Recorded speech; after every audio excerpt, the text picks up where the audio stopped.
I am Ferdinand Marcos, and I am the President of the Republic of the Philippines.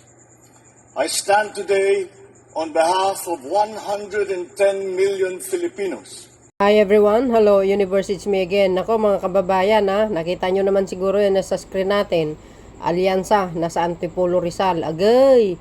Ngayon, makikita natin dito mga kababayan kung talagang walang project ang Pangulo dyan. Pakinggan nyo. Ito po ay sa Antipolo Rizal. Alyansa Rally yan. Nasa Antipolo sila ngayong araw. April 4, 2025. So, sa mga nagsasabi na walang project ang Pangulo, panoorin nyo po ito. Bukod sa pagiging isa sa mga first-class provinces sa Calabarzon, ang probinsya ng Rizal ay itinuturing na Green Province dahil sa natatangi yamang kalikasan nito. Kaya naman, pagkaupo pa lamang ng administrasyon, pinangunahan ni Pangulong Ferdinand R. Marcos Jr. ang pagtatanim ng bamboo at tree seedling sa mahigit 11 ektarya ng kalupaan para patuloy na mapangalagaan ang mayayabong na kagubatan sa paligid ng probinsya. Isa ito sa mga inisyatibo ng Department of Environment and Natural Resources sa ilalim ng National Greening Program. Sa pagsisikap na palaguin pa ang natural resources sa Rizal, kasabay ng pagsusulong ng renewable energy sources sa bansa, isang public-private partnership ang naipatupad sa pagitan ng provincial government ng Rizal at private partners para sa Tanay Wind Power Project. Ang proyektong ito'y makapagbibigay ng stable electric supply hindi lang sa lalawigan, kundi maging sa kalapit na probinsya at Greater Manila area. Bukod sa matatag na supply ng kuryente, sinisiguro rin ng Marcos administration ang tuloy-tuloy na supply ng tubig sa lalawigan. Isinagawa ang impounding process ng Upper Wawa Dam na may kakayahang taasan ng water supply sa Metro Manila at kalapit na probinsya mula 80 million liters to 438 million liters kada araw sa pagtatapos ng 2025. Sinasabing ito na ang pinakamalaking supply ng tubig sa loob ng 50 taon, sunod sa Angat Dam. Grabe! Ngayon lang Sinisiguro nangyari. rin na may maayos na tahanan para sa mga mamamayan ng Rizal sa pangunguna ng Department of Human Settlements and Urban Development. Malawakang housing projects ang itinayo sa probinsya sa ilalim ng Pambansang Pabahay para sa Filipino Housing o 4PH program. Wow! At dahil napapalibutan ang lalawigan ng Rizal ng mga probinsyang Quezon at Bulacan, maging ang bahagi ng Kalakhang, Maynila, tinututukan ang tuloy-tuloy na daloy ng mga motorista at paghatid ng goods and services dito para masiguro ang patuloy na pag-angat ng ekonomiya ng lalawigan. Kabilang na ang pagpapalakas ng turismo nito, lalo na sa mga malalayong barangay. Ilan sa mga proyektong ipinatupad ay ang widening project sa Marikina Infanta Road at ang bagong konkretong farm-to-market road sa Antipolo. Wow! Hindi rin ligtas ang Rizal sa hagupit ng mga kalamidad. Kaya naman, patuloy na inaaksyonan ng pamahalaan ang agarang paghatid ng relief assistance sa mga apektadong komunidad. Tinitiyak din na ang mga manggagawa sa sektor ng agrikultura ay may kakayahang makabangon muli mula sa sakuna. Bukod sa pagbibigay ng karagdagang gamit sa kanilang kabuhayan, tinuturuan din sila ng mga makabagong pamamaraan sa pagsasaka bilang paghahanda sa pabago-bagong klima at kalamidad. Sa oras na makaani sila, pwede na rin nilang direktang ibenta ang kanilang mga produkto sa iba't ibang kadiwa caravan na nagaganap sa buong lalawigan. Ang kagandahan nito, wala nang tumatayong middleman sa kanilang pagbebenta. Sa panig ng consumer naman, mabibili na ang pagkain sa abot kayang halaga. At bilang pasasalamat sa lahat ng paghihirap at pagsisikap ng mga magsasaka, siniguro ng pamahalaan na ang lupang kanilang sinasaka ay pagmamay-ari na nila. Pagdating naman sa kalusugan ng mga residente ng Rizal, sa pagnanais na mailapit sa kanila ang serbisyong medikal, nakarating din ang Lab for All bus sa kanilang lalawigan na may high-tech mobile laboratories kung saan pwede magpatest at magpakonsulta ng libre at makakuha rin ng libreng gamot. Hindi pa rito natatapos ang kaginhawaan na nararamdaman sa Rizal sa tuloy-tuloy na suporta at pagkakaisa ng bawat mamamayan. Siguradong walang maiiwan sa kaunlaran sa bagong Pilipinas.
ba ang pinakamaingay? CVP! Ako'y kasama natin! Ang tao, oh. Hala.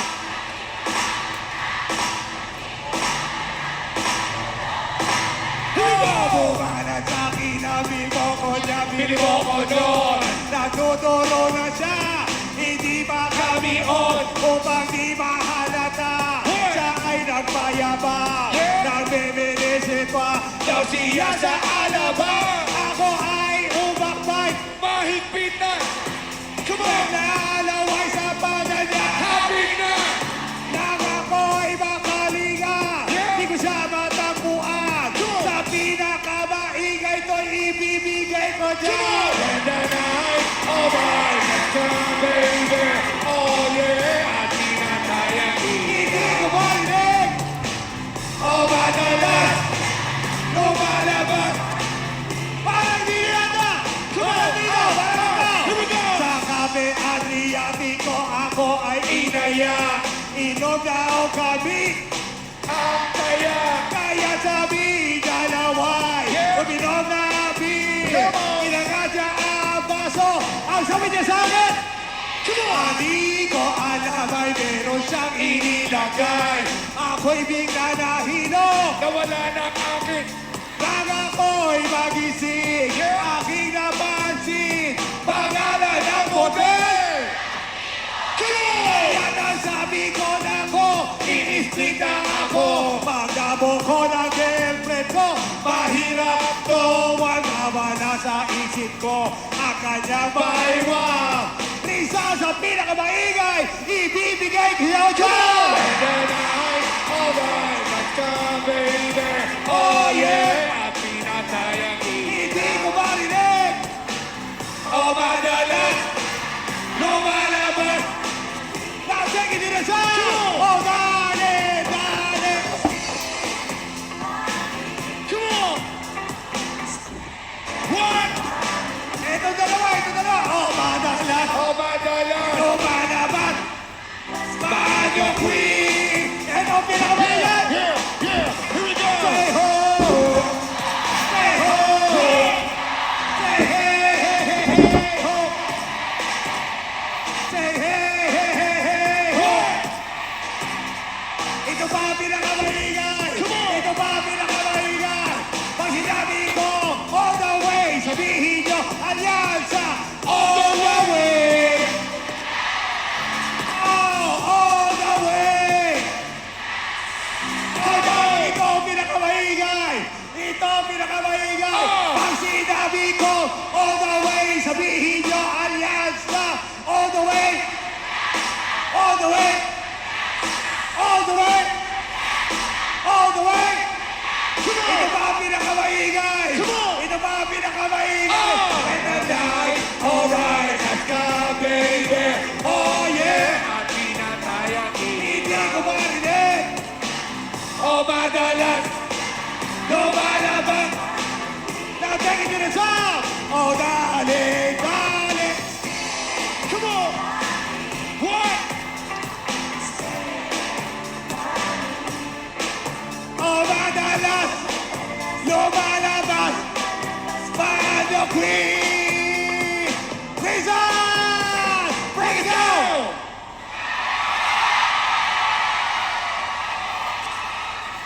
When the night has come at pinatayang ilaw, o madalas ang alyansa nasa inyong harapan kasama ni Andrew E.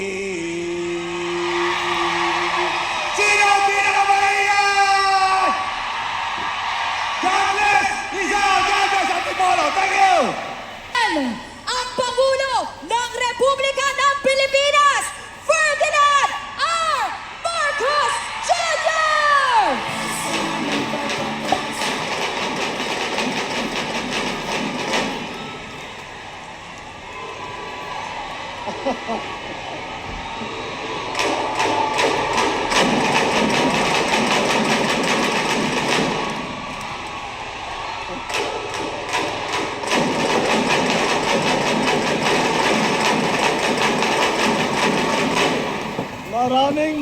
salamat po. Magandang gabi po, Rizal. Magandang gabi, Antipolo.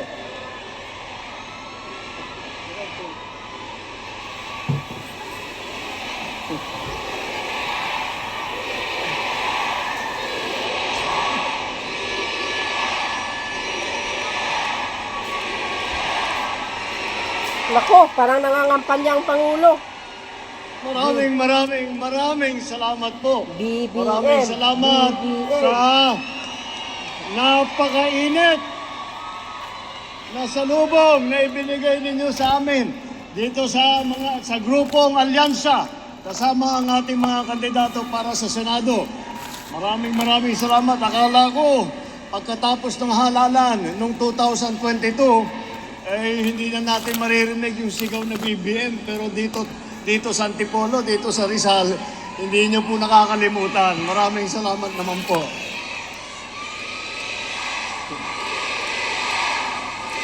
Biro mo yan? BBM lang talaga malakas, eh.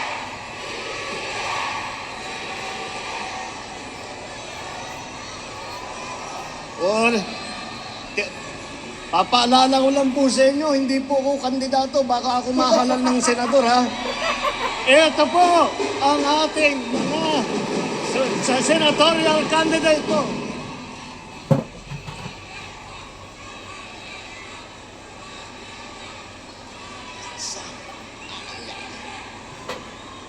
Maraming salamat po. At nakarating po kayo dito sa ating counting programa para po ay mapakilala at maipagmalaki po namin ang aming kandidato para sa Senado.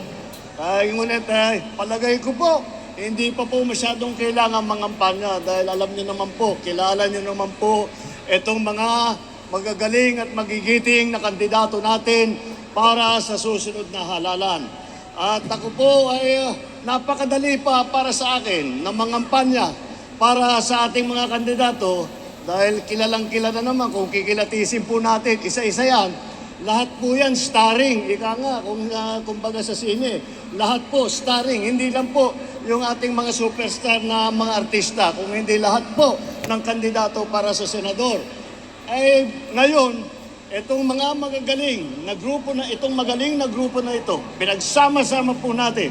Lahat po ng pinakamagaling at pinakamabuti at pinakamasipag na mga nagsiservisyo publiko sa lahat ng larangan ng politika ay nandito po sila. Kaya ako po ay napakapalad dahil naging madali po ang aking trabaho na maikampanya ang ating mga kandidato.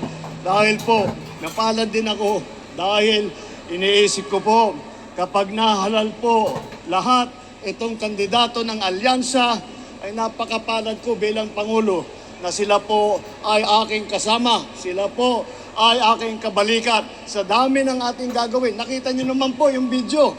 Lahat ng malalaking programa, hindi lamang para sa Rizal, kundi hanggang sa buong Calabarzon po, ay kasama po yan. Para matapos po natin yung mahalagang programang yan, kailangan ko ang tulong ng ating mga senador. Kaya po, dandyan, kailangan ko po sila dapat mahalal talaga sa Senado. Madali naman po nga makita kung bakit dapat sila ay ilalagay natin sa Senado. Ang katotohanan, marami po sa kanila ay naging senador na. Naging senador na si Senator Cayetano. Naging senator na si Senator Lacson. Senator na si Senator Lapid. Senator Pacquiao. Senator Revilla. Si Senator Soto. At saka si Senator Tolentino. Dagdag pa doon, si Senator Tito Soto, hindi lamang senador, naging Senate President pa. At napakagaling na Senate President dahil masasabi ko po yun dahil ako, nung senador po ako, siya po ang aming Senate President. At nakikita po naman natin na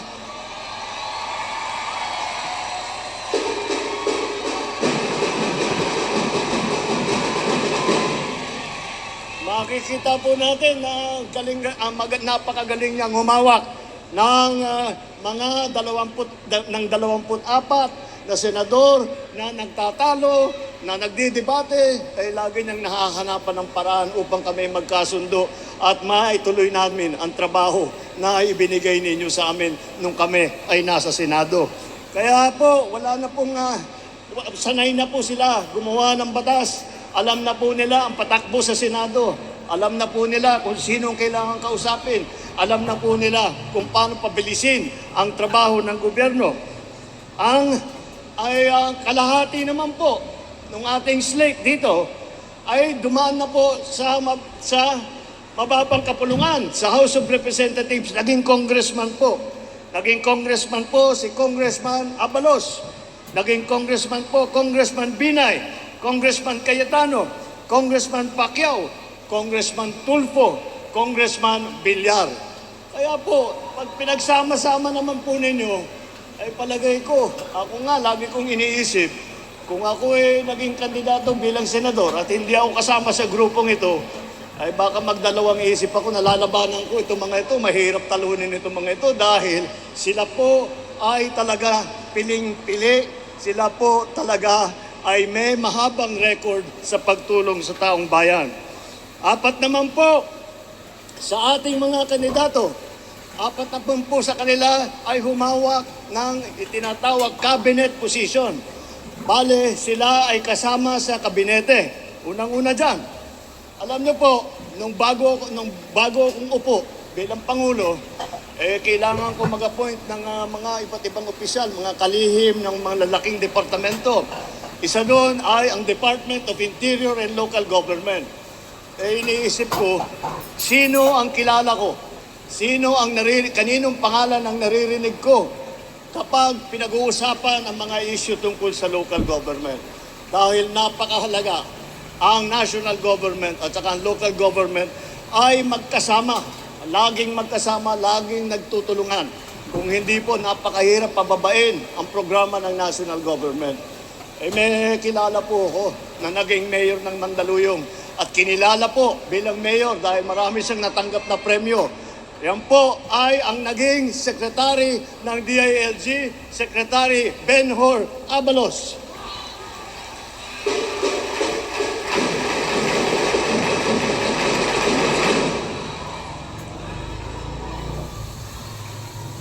Si Senator Tolentino naman, si Tol,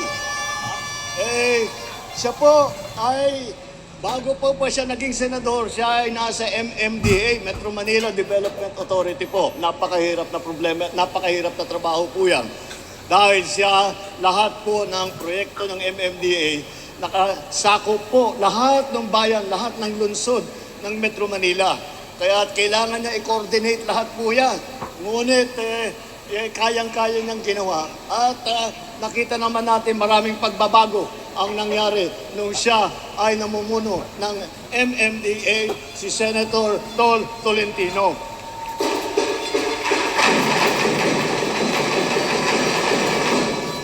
At saka Senator Tolentino po, ito lagi kong binabanggit para maunawaan ninyo kung gaano niya kamahal ang kanyang kababayan.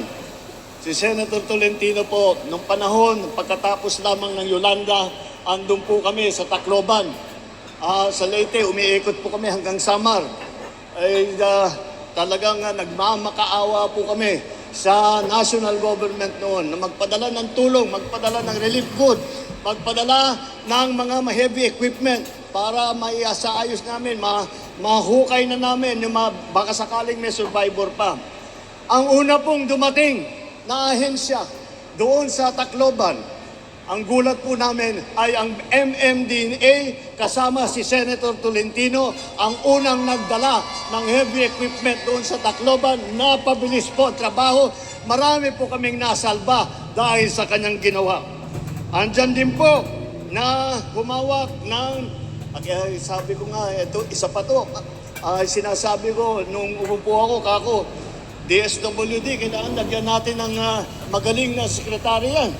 Dahil maraming gagawin, tutulong talaga sa mga tawahan sa mga kababayan natin to pagka may pangangailangan.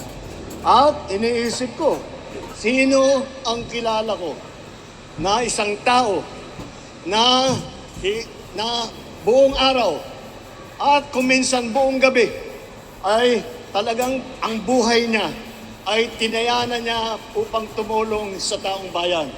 At sino ba ay yun lamang na isang tao na yan lamang ang iniisip kung paano tulungan, lalo na hindi yung mga mayayaman, hindi yung mga sikat, kung hindi yung mga maliliit, yung mga mahihirap, yung mga nangangailangan ng tulong.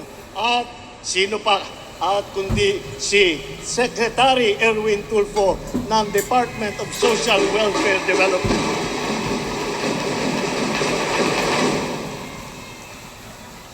Kasama din po dyan si Senator Ping Lacson. Si Senator Ping Lacson po ay naging Presidential Assistant for Rehabilitation and Recovery. Yung ahensya po niya ang namamahala para sa pagpaayos ng Region 8 dahil ng pagkatama ng bagyong Yolanda.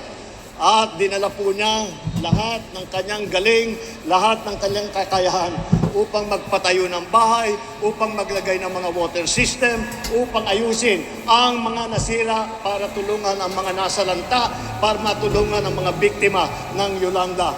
Yan po ay ang kanyang ginawa, kundi po sa kanya, hindi po nakarecover yung aming probinsya, hindi po nakarecover ang mga komunidad sa region. Mataas ang approval rating ng pulis sa buong Pilipinas. Kaya naman po ay makikita po natin, leader po yan.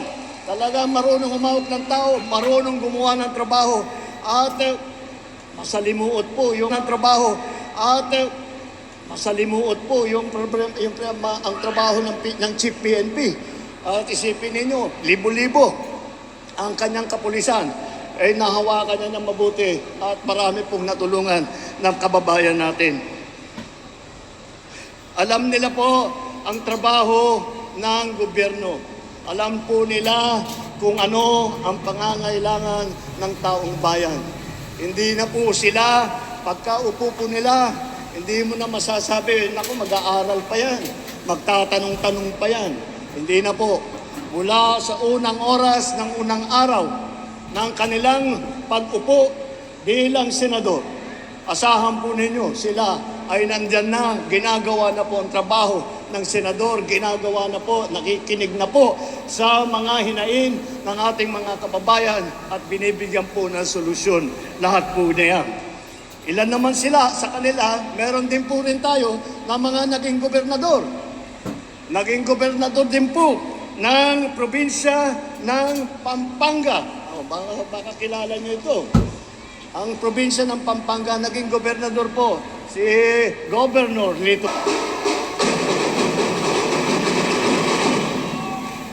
May isa pa po na naging gobernador po ng isang malaking lalawigan. At baka alam niyo po kung sino sa ating mga kandidato ay dati ay naging gobernador ng lalawigan ng Cavite. Palamukang alam ninyo. Ayan po, alam na po ninyo. Yung ating kinahahangaan na alam nyo, ang pagkakilala nyo po sa kanya ay bilang artista, action star. Ngunit, tahimik lang po. Hindi lang po yun ang kanyang ginagawa. Tahimik lang po. Tahimik lang pong nagtatrabaho. Nung siya ay nasa Senado, magkasama din po kami. At nakikita ko naman, seryoso siya sa trabaho. At yung pag-aartista niya ay ginagamit niya para makatulong din.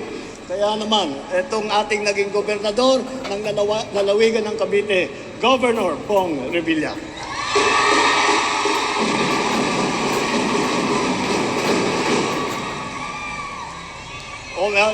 Meron na tayong gobernador. Meron din tayo city mayor na kasama rito sa line-up ng alyansa para sa Senado. Ang naging city mayor po, nabanggit ko na po, si Mayor Benhur Abalos po ng Mandaluyong.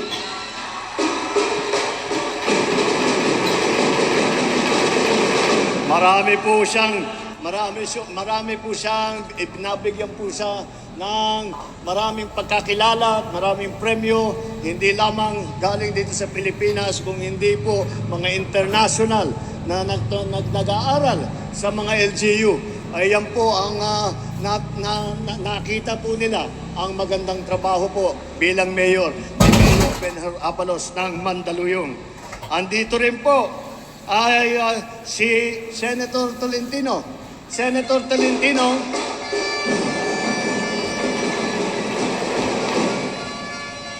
si Senator Tolentino, baka hindi nyo rin alam dahil alam nyo kung minsan sinasabi ko sa ating putol ay sinasabi ko sa kanya dapat pag malaki mo yung mga ginagawa mo, ibalita mo sa tao. Ay napakatahimik po. Kaya siguro hindi nyo alam. Siya din po ay naging mayor ng lungsod ng Tagaytay. Mayor, kaya kabisado niyo po ang LGU. At baka alam nyo na rin ito. Alin sa lahat ng lungsod ng Pilipinas ang pinakamayaman? Alam nila, Makati. At sino ang mayor ng Makati? Ayan po, andyan po ang ating kaibigan, si Mayor Abby Binay.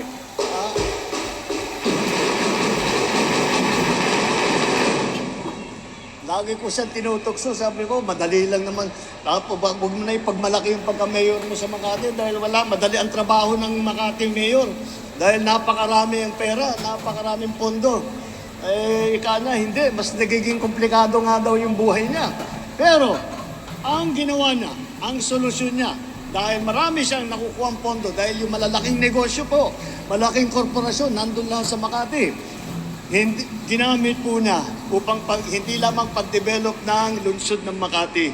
Ngunit kung pupunta po kayo ng Makati, kung tiga Makati po kayo, napakaswerte po ninyo. Dahil lahat po ng benepisyo ay binibigay ng lungsod.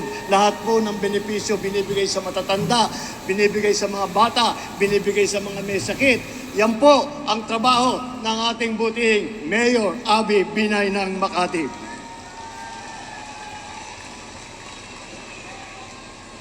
At di po natin kinakalimutan ang boses ng ating kababaihan. Tatlo po andito po, nagagandahan po yung tatlo naming kandidato rito. At nakangiti lang po yan. Ngunit, asahan po ninyo, napakatapang ninyan, napakasipag po niyan. Hindi nyo kailangan alalahanin na mawawala ang boses ng kababaihan dahil dandyan po sila at sila ay magiging boses ng kababaihan sa Senado. Sila ang magtatanggol sa karapatan ng ating mga kababaihan dito sa Pilipinas. Dahil batas ang trabaho ng mga legislator, ng mga senador at saka congressman, ay mabuti naman na 4 po sa ating lineup ay mga abogado. Andyan po, Attorney Abalos, Attorney Binay, Attorney Cayetano, Attorney Tolentino, na naggalingan po, alam niyo po, sa galing po nila na abogado.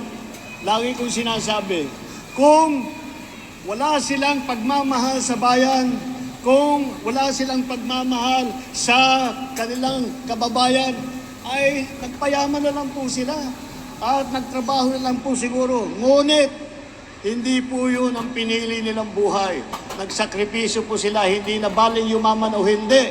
Basta't makatulong sa taong bayan. Yan po ang ating 4 na abogado. At andyan po sila na handa na magserbisyo muli. Palagay ko, dahil sa narinig nyo na po ang kanilang mga karanasan, narinig nyo na po ang kanilang mga binabalak na gagawin kapag sila ay ibalik ninyo, ilukluk ninyo sa Senado. Ito po ay nakikita na po siguro ninyo. Ang tinutunguan po ng alyansa ay ang kapayapaan at ang kaunlaran. Ang kailangan po natin para mag-unlad tayo ay hindi po ang pananakot at paninigaw. At ang kailangan po natin ay ang solusyon. Hindi ang mga maiinit at maanghang na mga salita na wala namang kinalaman sa problema, wala namang kabuluhan sa buhay ng ating mga kababayan. Ang mga kandidato ng alyansa ay kasama natin sa pagtataguyod ng interes at kapakanan ng bawat isang Pilipino. Ipapaglaban natin ang ating soberanya at karapatan sa pamamagitan ng diplomasya at dignidad. Hindi natin isusuko ni isang pulgada ng ating teritoryo at hindi tayo kailangan sumunod sa kahit pa sinong mga dayuhan. Tayo lang ang mga Pilipino ay may karapatan na makinabang sa yaman ng ating minamahal na Pilipinas.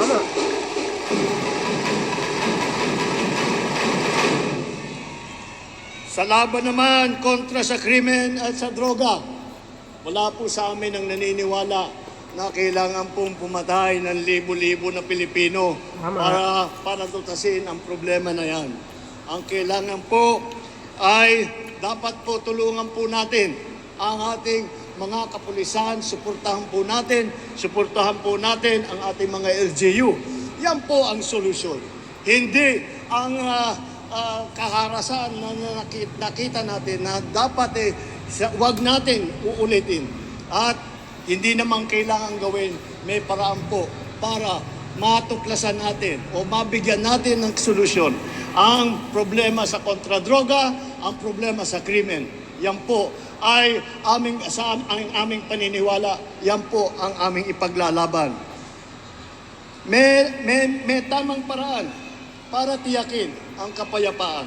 Yan po ay tuluyang pagsuporta sa ating mga kababayan, sa ating mga law enforcement, sa ating mga sundalo, sa ating pong lahat po na nagsiservisyo sa tao.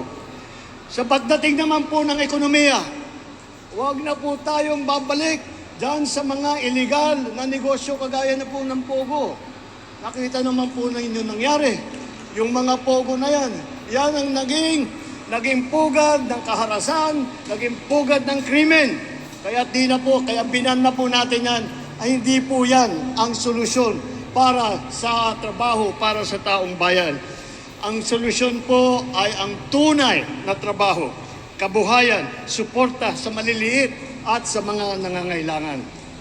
Kaya po, nakilala niyo na po, nakita niyo na po ang aming ipinaglalaban.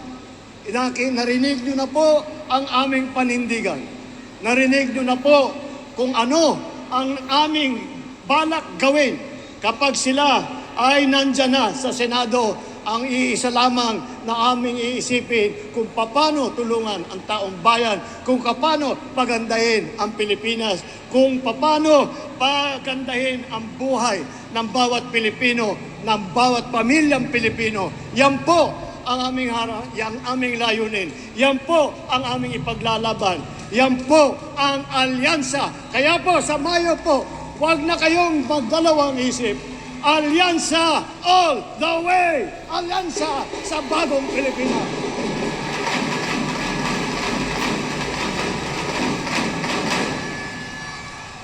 Ferdinand R. Marcos Jr. Isang masigabong palakpakan para sa alyansa para sa bagong Pilipinas!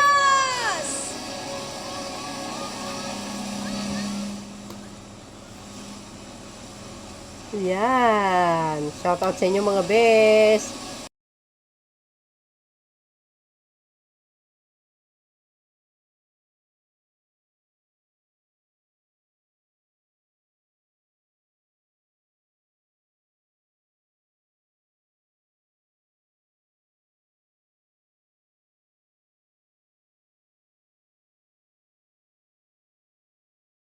Grabe no, believe ka kay PBBM guys. Talagang hindi niya pinabayaan po yung mga kandidato niya. Talagang talagang pinopromote niya sa iba't ibang region. Grabe, believe ako dito sa Pangulo na ito. Ay malamang gagayahin yan. Yung style niya, gagayahin yan. Sa totoo lang, maniwala kayo. Grabe ang idea ni PBBM, ang galing. So yun guys, no? See you again guys on my next upload video. Abangan po natin ang ating mahal na Pangulo, no? Sa iba't ibang lugar. Bye. And babus. God bless Philippines. Shout out sa inyo mga bes. Oh, mainggit na lang ang dapat mainggit. Ipikit. Alam mo yung mga kainggitan, walang gamot dyan mga kababayan. Ha? So yun. Alyansa sa bagong Pilipinas. Babu!